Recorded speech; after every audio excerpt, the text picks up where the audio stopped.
Hey everyone, One Big Boss here. As you can tell from the title of the video that you clicked on, we're looking at the legacy of the Tekken franchise. Tekken is without a doubt one of the most famous fighting games in history. From its well-diverse cast of characters, different setup from other fighting games, Tekken has grown in popularity and has seen crossovers with different franchises that we've all known and loved. This series will be a look back into the past of all previous Tekken games in celebration of the upcoming Tekken 7 game. So get your gloves on and let's get ready to take a look back at the game that started it all, the original Tekken.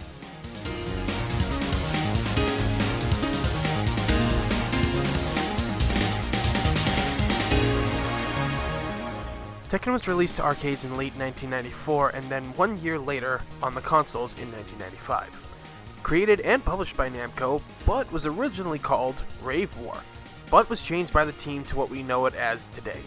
The game was originally not planned as a fighting game, but actually a test case for animation 3D character models and texture mapping, which you would see in Namco's Ridge Racer for 1993. But in 1994, developers from rival company Sega had come to work for Namco after Sega had just created their own fighting game, Virtua Fighter.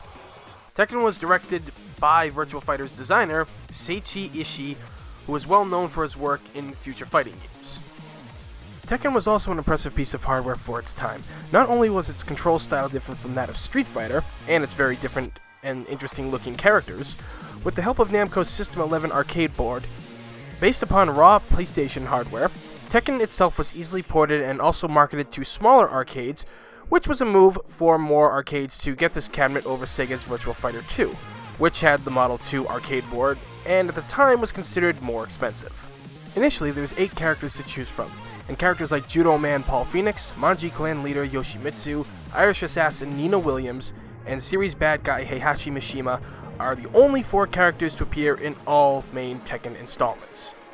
Tekken also had 10 unlockable characters that were all sub-bosses to the main 8 characters, and only available for the console versions of the game, although Devil was just a palette swap of Kazuya at the time. The characters were impressive to play as and to look at as well. A man wearing a jaguar mask and a crazy looking samurai. Everything about this game screamed difference from that of Capcom's Street Fighter, despite them having interesting characters like Blanka or Dalsim. Level designs were something fantastic, and I personally always praised Namco within the early years of designing the sets and how they did it, because they really go well with the game.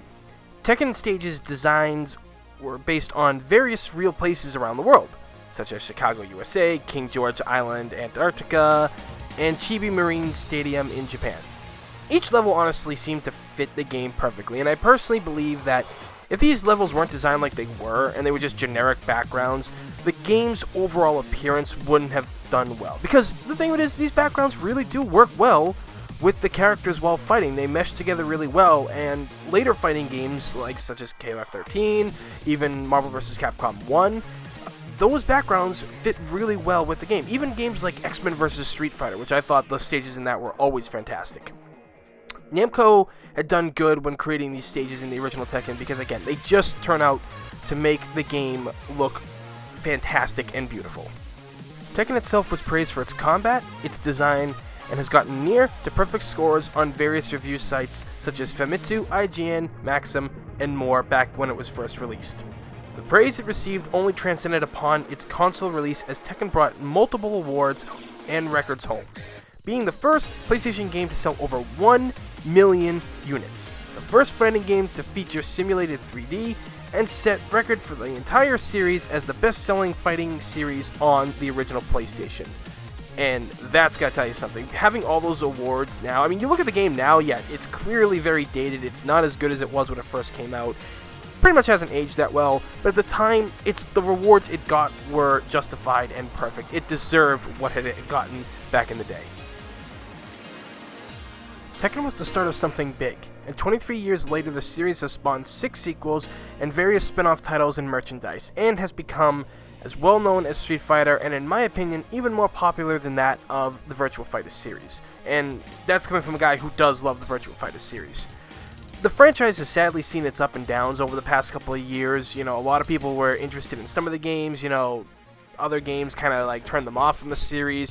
There have been the die-hard fans that have stuck with them the entire time, but That's pretty much like almost any series, really, that goes this long. You're going to have your ups and downs, but honestly, the way Tekken 7's looking, it really looks like it could bring a lot of people back to the series. And looking back at Tekken 1, sure, my friends and I didn't play that much of it back in the day, like not as much as later titles, but when it was in the arcades and playing it on the PlayStation 1 back in the day, it does bring back a lot of good memories, and I can see why this game was considered fun back in the day. Because you look at something like this now, and with all the technology we have, but yet you see it how it is, this is like a time travel device. Playing old games is like going back in time, in my opinion.